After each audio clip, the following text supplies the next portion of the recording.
blessing today.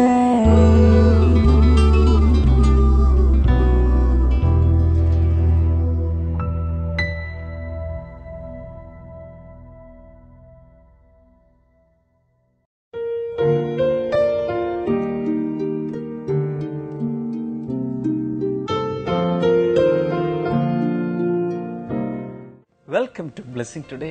പുതിയ ഒരു blessing today വീക്കിലേക്ക് എല്ലാവർക്കും സ്വാഗതം. ഇന്നത്തെ നമ്മുടെ പ്രോഗ്രാം സ്പോൺസർ ചെയ്തിരിക്കുന്നത് മാത്യു ആൻഡ് മേരി ജോൺ. ഇന്ന് അവരുടെ വിവാഹ വാർഷിക ദിവസമാണ്. നമുക്ക് ഈ കുടുംബത്തിന് വേണ്ടി എല്ലാവരും ചേർന്ന് പ്രാർത്ഥിക്കാം. കർത്താവേ, ഇന്ന് വിവാഹ വാർഷികം ആഘോഷിക്കുന്ന മാത്യുവിനും മേരിക്കുമായി ഈ സമയത്ത് ഞങ്ങൾ പ്രാർത്ഥിക്കുന്നു. കർത്താവെ, പ്രത്യേകിച്ച് അവരുടെ കുടുംബജീവിതത്തെ അങ്ങ് അനുഗ്രഹിക്കണമേ എന്ന് പ്രാർത്ഥിക്കുന്നു. ഇനിയുള്ള വർഷങ്ങൾ ദാമ്പത്യ ജീവിതത്തിൽ ഏറ്റവും മാധുര്യമുള്ള, സമാധാനമുള്ള, ദൈവത്തിൻ്റെ അനുഗ്രഹങ്ങളാൽ നിറഞ്ഞ വർഷങ്ങളായി മാറട്ടെ. Thank you Lord. കർത്താവെ, മാത്യു എന്ന ഈ സഹോദരനായി ഞങ്ങൾ പ്രാർത്ഥിക്കുന്നു. പ്രത്യേകിച്ച് കർത്താവെ, ചെന്നൈയിൽ തനിക്ക് ഒരു ജോലി ലഭിക്കുവാൻ, ഇപ്പോൾ താൻ ജോലിയിൽ അഭിമുഖീകരിക്കുന്ന എല്ലാ പ്രശ്നങ്ങളും അതുപോലെ സാമ്പത്തിക ബാധ്യതകളും മാറിപ്പോകുവാനായി ഞങ്ങൾ പ്രാർത്ഥിക്കുന്നു. മേരി ജോണിനായി പ്രാർത്ഥിക്കുന്നു. ആരോഗ്യം നൽകണമേ. എല്ലാവിധ രോഗങ്ങളും യേശുവിൻ്റെ നാമത്തിൽ മാറിപ്പോകട്ടെ. കർത്താവെ, മകൾ മേരിക്കായി പ്രാർത്ഥിക്കുന്നു. തൻ്റെ വിദ്യാഭ്യാസം അനുഗ്രഹിക്കപ്പെടട്ടെ. തനിക്ക് നല്ല ഒരു ഫ്യൂച്ചർ ഉണ്ടാകട്ടെ. മകൻ ജോൺ മാത്യുവിനായി പ്രാർത്ഥിക്കുന്നു. കർത്താവ്, തൻ്റെ ഇപ്പോൾ ചെയ്തുകൊണ്ടിരിക്കുന്ന വിദ്യാഭ്യാസം അനുഗ്രഹിക്കപ്പെടട്ടെ. തനിക്കും നല്ലൊരു ഫ്യൂച്ചർ ഉണ്ടാകട്ടെ. കർത്താവ്, ഈ ദമ്പതികളെയും കുടുംബത്തെ മൊത്തമായും ഈ സമയത്ത് അനുഗ്രഹിച്ച് പ്രാർത്ഥിക്കുന്നു. യേശുവിൻ്റെ നാമത്തിൽ തന്നെ ആമേൻ. Happy wedding anniversary Mathew and Mary. കർത്താവ് നിങ്ങളെ ഒത്തിരി അനുഗ്രഹിക്കട്ടെ. ഇത് കാണുന്ന എല്ലാവരോടും ഞാൻ പറയട്ടെ, നിങ്ങൾക്കും ഈ ബ്ലെസ്സിങ് ടുഡേ എന്ന ഈ ശുശ്രൂഷയിൽ പങ്കുകാരാകാം. ദിവസവുമുള്ള എപ്പിസോഡുകൾ നിങ്ങൾക്ക് സ്പോൺസർ ചെയ്യാം. ബ്ലെസ്സിങ് ഫെസ്റ്റിവലുകൾ നിങ്ങൾക്ക് സ്പോൺസർ ചെയ്യാം. ഞായറാഴ്ചയിലുള്ള തത്സമയ സംപ്രേഷണം നിങ്ങൾക്ക് സ്പോൺസർ ചെയ്യാം. അതിലൂടെ നിങ്ങളെയും തലമുറകളെയും കർത്താവ് ഒത്തിരി ഒത്തിരി അനുഗ്രഹിക്കും. ഇന്ന് ഈ പുതിയ ആഴ്ചയിൽ നമ്മളൊരു പുതിയ സന്ദേശ പരമ്പര ആരംഭിക്കുകയാണ്.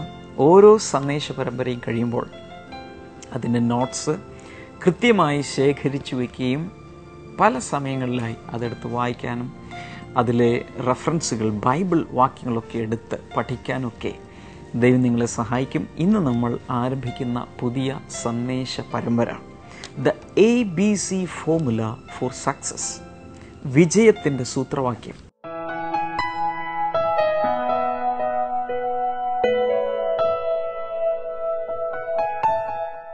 ABC എന്ന് ഞാൻ ഉദ്ദേശിച്ചത് A, ആറ്റിറ്റ്യൂഡ്സ് അഥവാ മനോഭാവങ്ങൾ. നമ്മുടെ മനോഭാവങ്ങൾ. വിജയത്തിലേക്ക് എത്തിപ്പെടണമെന്ന് എല്ലാവർക്കും ആഗ്രഹമുണ്ട്. ഏത് മേഖലയിലായാലും വിജയം വേണം എന്നെല്ലാവരുടെയും ആഗ്രഹമാണ്. പരാജയം സംഭവിക്കുമ്പോൾ ഒരു വലിയ നാണക്കേട്, പുറത്തിറങ്ങാൻ പോലും നമുക്ക് ബുദ്ധിമുട്ടുണ്ടാകും. മറ്റുള്ളവർ സംസാരിക്കാൻ ബുദ്ധിമുട്ടുണ്ടാകും. പരാജയത്തിൻ്റെ ഒരു സെൻസ് വന്നു കഴിഞ്ഞാൽ പലരും പല രീതിയിലാണ് അതിനോട് പ്രതികരിക്കുന്നത്. പരാജയപ്പെടുമോ എന്ന് പേടിച്ച് ആത്മഹത്യ ചെയ്യുന്ന പലരുമുണ്ട്. SSLCയുടെ റിസൾട്ട് വരുമ്പോൾ തന്നെ മാർക്ക് കുറഞ്ഞെന്ന് കേട്ട് ആത്മഹത്യ ചെയ്തിട്ടുള്ള ഒത്തിരി കുട്ടികളുണ്ട്. പരാജയം ആർക്കും ഇഷ്ടമല്ല. എന്നാൽ ഒരു ജയത്തിലേക്ക് നമ്മൾ നടക്കണമെങ്കിൽ എന്തെല്ലാം നമ്മുടെ ജീവിതത്തിൽ ആവശ്യമാണ്? അത് വ്യക്തിപരമായ ജീവിതമാകാം, നമ്മുടെ ബിസിനസ്സാകാം, ജോലിയാകാം, പഠനമാകാം, അല്ലെങ്കിൽ കുടുംബജീവിതമാകാം, സ്പോർട്സിലുള്ള നമ്മുടെ ഇൻവോൾവ്മെൻറ്റ് ആകാം. എന്തായിരുന്നാലും വിജയത്തിലേക്ക് നടക്കാൻ 3 കാര്യങ്ങൾ: A, attitudes; B, believe systems; അതുപോലെ C എന്ന് പറയുന്നത് കമ്മിറ്റ്മെൻറ്റ്സ്. ഇങ്ങനെ 3 കാര്യങ്ങൾ.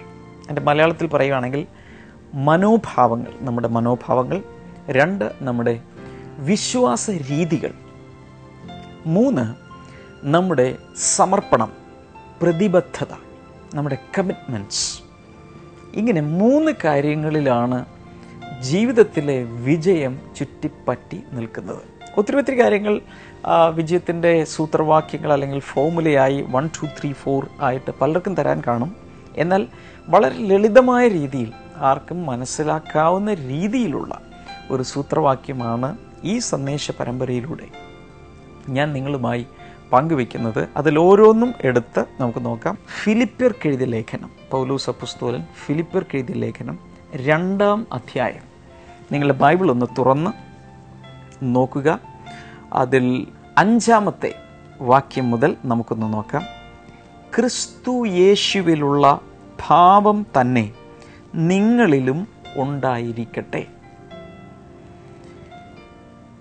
അതിൻ്റെ ഇംഗ്ലീഷിൽ നാം കാണുന്നത് ഇങ്ങനെയാണ്: your attitude should be the same as that of Christ Jesus. അവിടെ വ്യക്തമായി പറയുന്നത് യുവർ ആറ്റിറ്റ്യൂഡ്, നിങ്ങളുടെ മനോഭാവം, should be the same as that of Jesus, Christ Jesus. യേശുവിൻ്റെ മനോഭാവം തന്നെ നിങ്ങളുടെ മനോഭാവം ആയിരിക്കട്ടെ. ഇതിൻ്റെ താഴേക്ക് എന്താണ് യേശുവിൻ്റെ മനോഭാവം എന്ന് പറഞ്ഞിട്ടുണ്ട്. അവിടുന്ന് യേശു ദൈവരൂപത്തിലിരിക്കെ ദൈവത്തോടുള്ള സമത്വം മുറുകെ പിടിച്ചുകൊള്ളണമെന്ന് ചിന്തിക്കാതെ ദാസവേഷം ധരിച്ച് മനുഷ്യ സാദൃശ്യത്തിലായി തന്നെ ശൂന്യനാക്കി മനുഷ്യാകൃതിയിൽ കാണപ്പെട്ടു. അവിടുന്ന് അങ്ങനെ തന്നെത്താൻ താഴ്ത്തുകയും ക്രൂശിലെ മരണത്തോളം തന്നെ അനുസരണമുള്ളവനായി തീരുകയും ചെയ്തു. അതിനുശേഷം പറഞ്ഞു, അതിനാൽ ദൈവം അദ്ദേഹത്തെ ഏറ്റവും അധികം ഉയർത്തി എല്ലാ നാമത്തിനും മേലായൊരു നാമം അവിടത്തേക്ക് നൽകി.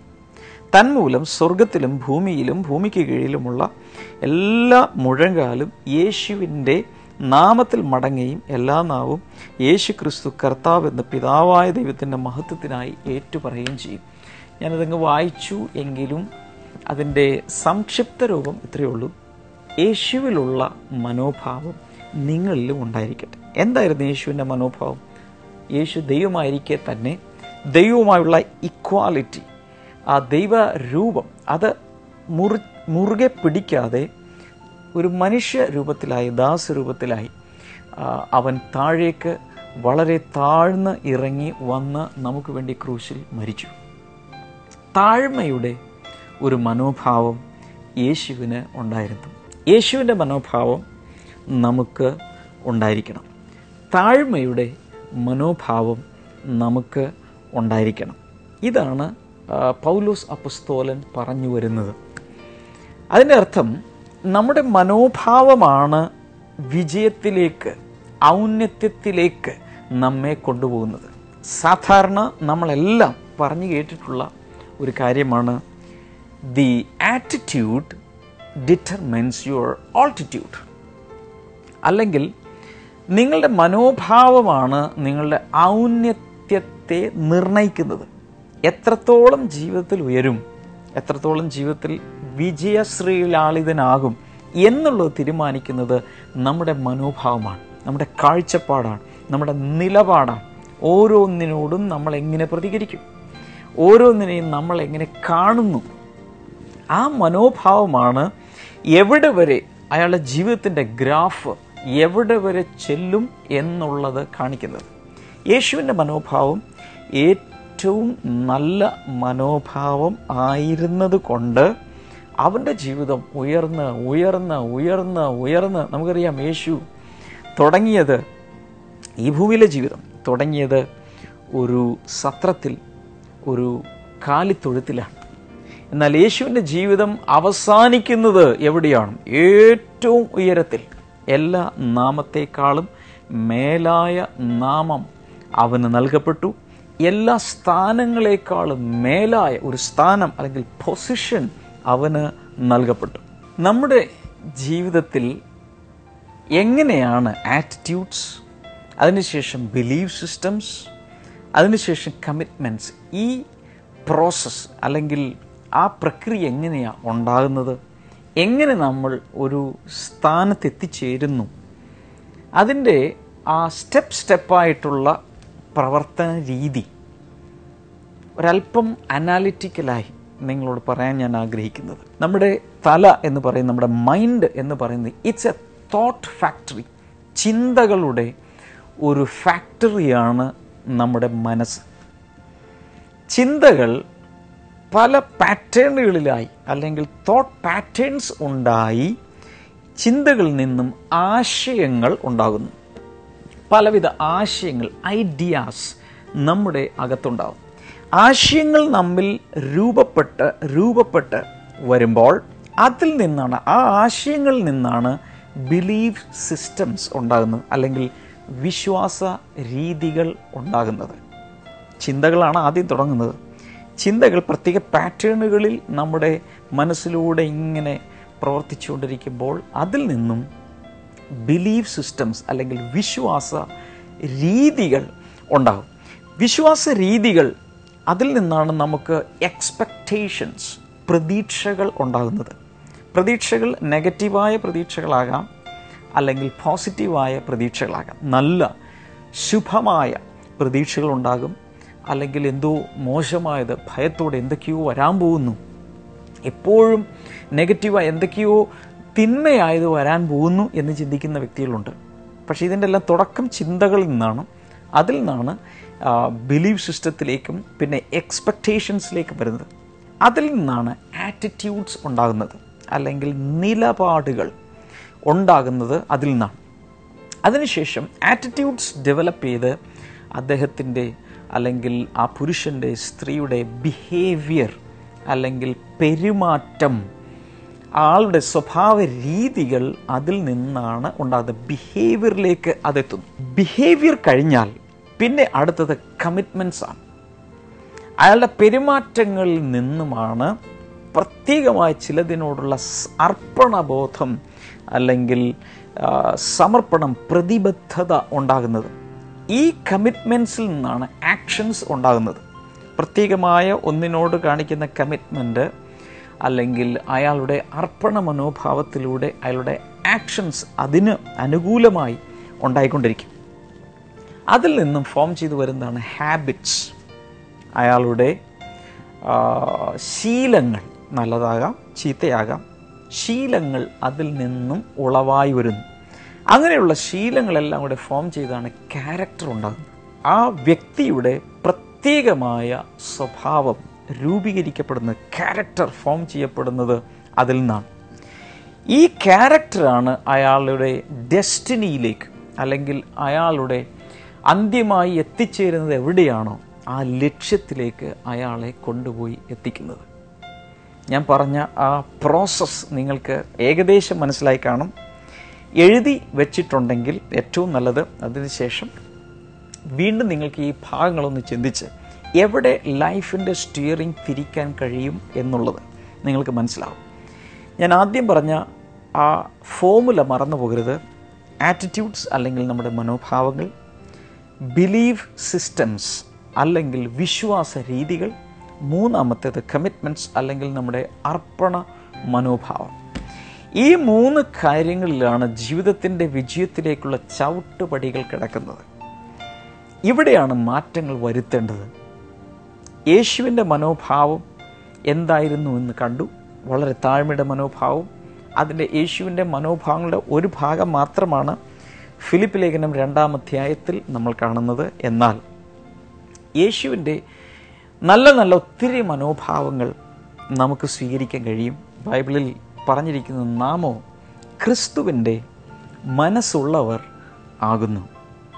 നമുക്ക് യേശുവിൻ്റെ മനസ്സ് ഉണ്ടെങ്കിൽ യേശു സഞ്ചരിച്ച അതേ രീതിയിൽ ജീവിതത്തിൻ്റെ ഏറ്റവും ഉയർന്ന മഹത്വകരമായ ഒരനുഭവത്തിലേക്ക് നമ്മുടെ ജീവിതത്തെ കൊണ്ടെത്തിക്കുവാൻ കർത്താവ് നമ്മെ സഹായിക്കും. ഇന്ന് ഈ സന്ദേശം നിങ്ങൾ കേട്ടുകൊണ്ടിരിക്കുമ്പോൾ നിങ്ങളുടെ ജീവിതത്തിലെ മനോഭാവങ്ങളിൽ ഒരു മാറ്റം വരുത്താമെങ്കിൽ, മറ്റൊരർത്ഥത്തിൽ പറഞ്ഞാൽ വലിയൊരു കപ്പൽ, ആ കപ്പൽ തിരിക്കാൻ വേണ്ടി എല്ലാവരും കൂടെ പുറത്തിറങ്ങി വേറെ കുറേ ബോട്ടുകൾ കൊണ്ടുവന്ന് കയറ് കെട്ടി ഇങ്ങനെ തിരിക്കേണ്ട ആവശ്യമില്ല.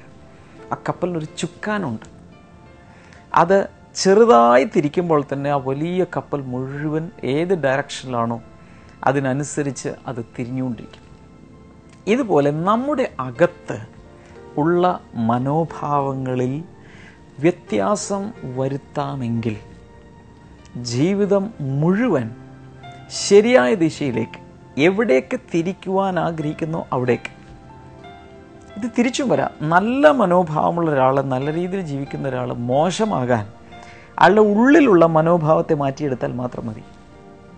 ഏതെങ്കിലും ഒരു കാര്യം കാണുമ്പോൾ, ഏതെങ്കിലും ഒരു സംഭവം ഉണ്ടാകുമ്പോൾ, ജീവിതത്തിൽ എന്തെങ്കിലും സംഭവിക്കുമ്പോൾ അതിനോട് ഏത് രീതിയിൽ പ്രതികരിക്കുമോ, ഏത് രീതിയിൽ അതിനെ കാണുമോ, അതിനനുസരിച്ചാണ് ലൈഫ് മുന്നിലേക്ക് എവിടെ എത്തും എന്നുള്ളത് നിർണയിക്കപ്പെടുന്നത്. അതുകൊണ്ട് ഇന്ന് ഈ സന്ദേശം കേട്ട എല്ലാവരോടും ഞാൻ പറയട്ടെ, നല്ലൊരു മനോഭാവത്തിൻ്റെ ഉടമയാകാൻ ഇപ്പോൾ തന്നെ ഒരു തീരുമാനമെടുക്കുക. ഇന്ന് മുതൽ അതിനുവേണ്ടി പ്രാർത്ഥിക്കുകയും പ്രവർത്തിക്കുകയും ചെയ്യണം. തെറ്റായ മനോഭാവങ്ങളെ കണ്ടുപിടിച്ച് മാറ്റാനും ശരിയായ മനോഭാവങ്ങളെ കണ്ടുപിടിച്ച് ജീവിതത്തിലേക്ക് സ്വീകരിക്കാനും ഉള്ള നല്ല ഒരു തീരുമാനം ഈ ആഴ്ചയുടെ ആദ്യത്തെ ഈ എപ്പിസോഡിൽ തന്നെ, ഈ വേളയിൽ തന്നെ ഉള്ളിൽ എടുക്കുക. അതിലൂടെ കർത്താവ് നിങ്ങളുടെ ലൈഫിനെ മൊത്തം മാറ്റും. ഈ സന്ദേശം ഞാൻ നാളെ നിങ്ങളോട് തുടർന്ന് ഇതിനെക്കുറിച്ച് തന്നെ ഞാൻ സംസാരിക്കുന്നതായിരിക്കും. എന്നാൽ ഈ സമയത്ത് നമുക്ക് മിറക്കിൾസ് ടുഡേയിലേക്ക് പോകാം. ഇന്നത്തെ മിറക്കിൾസ് ടുഡേ കാണുമ്പോൾ തീർച്ചയായും നിങ്ങളുടെ അകത്തൊരു വലിയ വിശ്വാസം ദൈവം സമ്മാനിക്കും. അത് ഇന്ന് നിങ്ങൾ കാണുകയോ കേൾക്കുകയോ ചെയ്യുന്നതിനേക്കാൾ വലുത് ദൈവത്തിൽ നിന്ന് പ്രാപിക്കാൻ നിങ്ങൾക്കിടയാക്കും.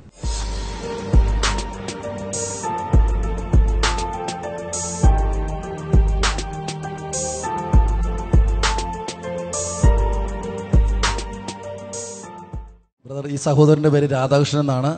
മരുതൻകുഴി വട്ടിയൂർക്കാവിൽ നിന്നാണ് താൻ വരുന്നത്. തനിക്കൊരു ഡ്രൈവിംഗ് ലൈസൻസ് കിട്ടിയതിൻ്റെ ഒരു സാക്ഷ്യം പറയുവാനാണ് താൻ വന്നിരിക്കുന്നത്. താൻ ഡ്രൈവിംഗ് ലൈസൻസ് എടുക്കുവാനായിട്ട് ടെസ്റ്റിന് 3 പ്രാവശ്യം പോയി. താൻ 3 പ്രാവശ്യവും ഫെയിലായി പോയി.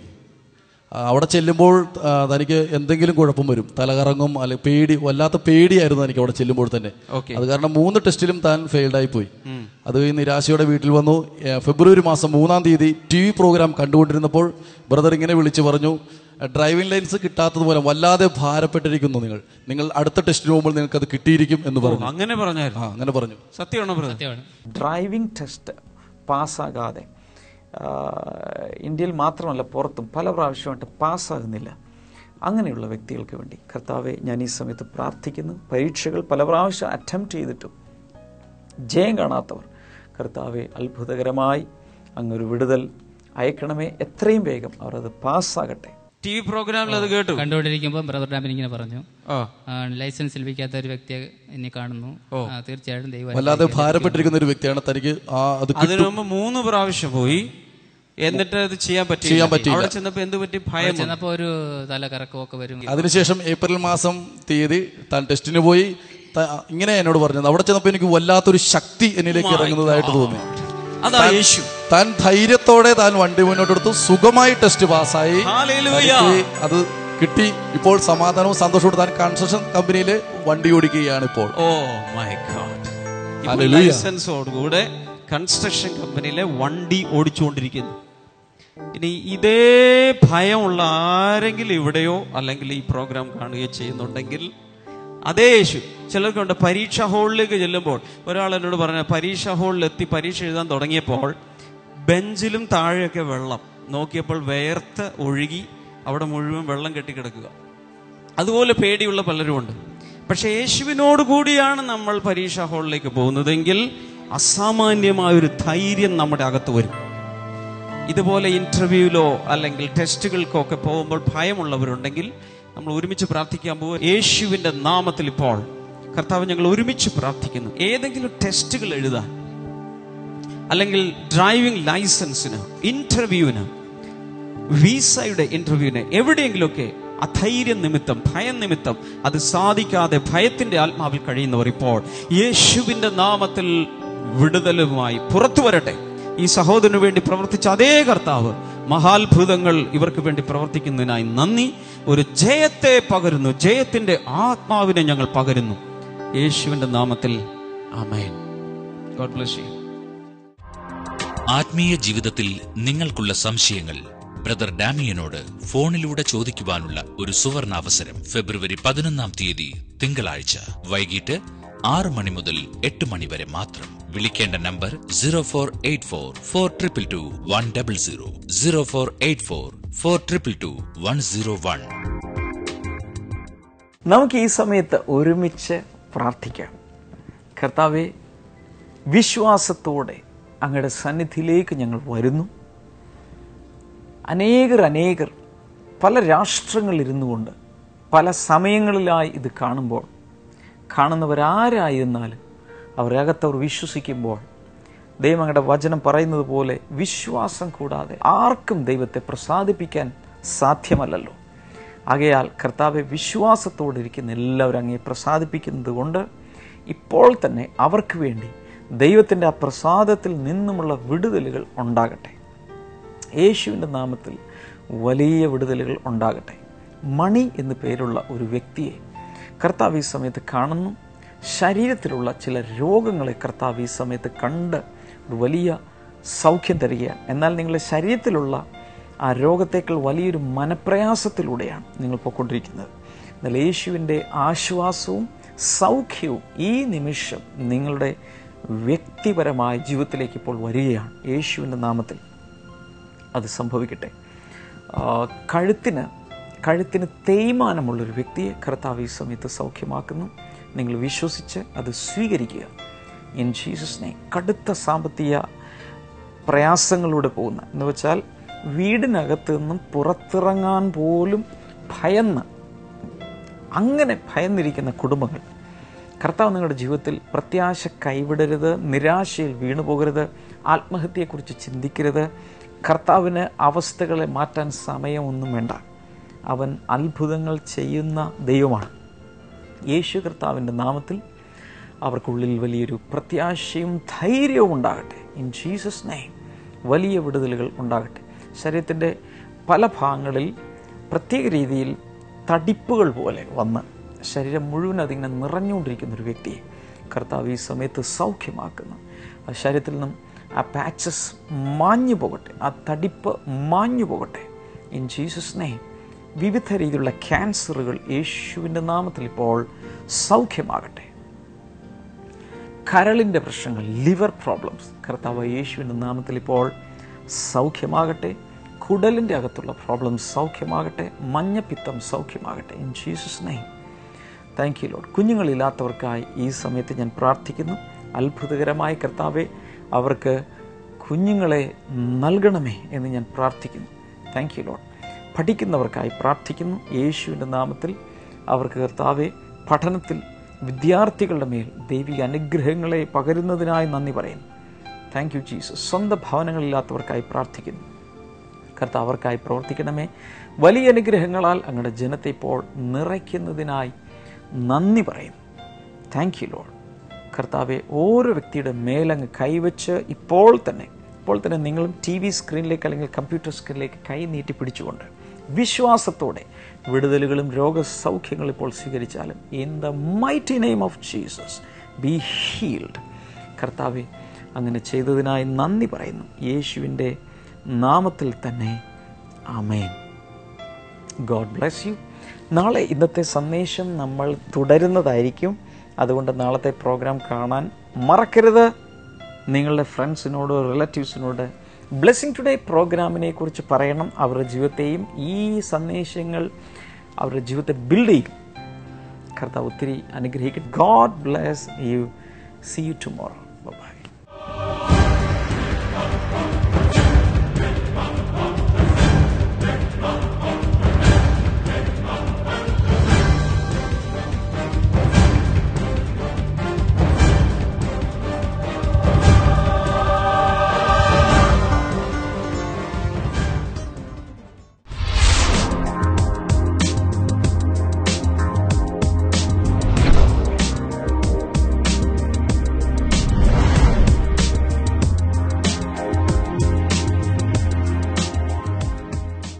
Welcome to Blessing Today Bible and You Mega Contest.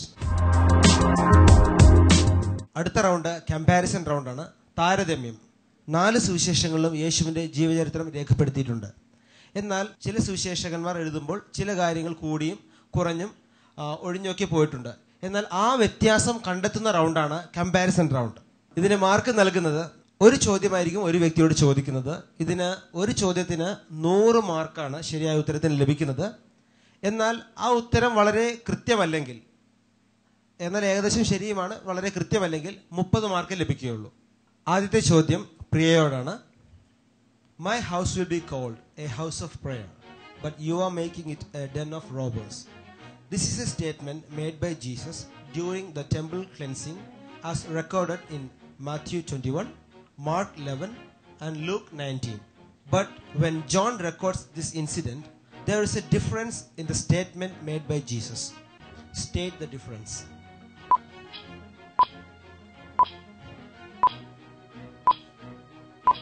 You have made it a den of robbers. ഉത്തരം തെറ്റിപ്പോയി. ക്വസ്റ്റ്യനിലുള്ള കാര്യം തന്നെയാണ് വീണ്ടും പറഞ്ഞത്.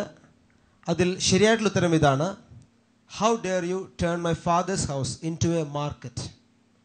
ജോണിൽ, അതായത് എൻ്റെ ആലയം പ്രാർത്ഥനാലയം എന്ന് വിളിക്കപ്പെടും, നിങ്ങളോ അത് കള്ളന്മാരുടെ ഗുഹയായി തീർത്തിരിക്കുന്നു എന്നാണ് മറ്റ് 3 സുവിശേഷങ്ങളും പറഞ്ഞിരിക്കുന്നത്. എന്നാൽ യോഹന്നാന്റെ സുവിശേഷത്തിൽ അല്പം വ്യത്യസ്തമായി പറഞ്ഞിട്ടുണ്ട്. അതെന്താണെന്നാണ് ചോദിച്ചത്. അതിപ്രകാരമാണ്: നിങ്ങൾ അതൊരു ചന്തസ്ഥലമായി, പഴയ അല്ലെങ്കിൽ ഒരു വാണിഭ സ്ഥലമാക്കി മാറ്റിയിരിക്കുന്നു എന്നാണ് രേഖപ്പെടുത്തിയിട്ടുള്ളത്. അതവിടെ മിസ്സായിപ്പോയി. Wrong answer.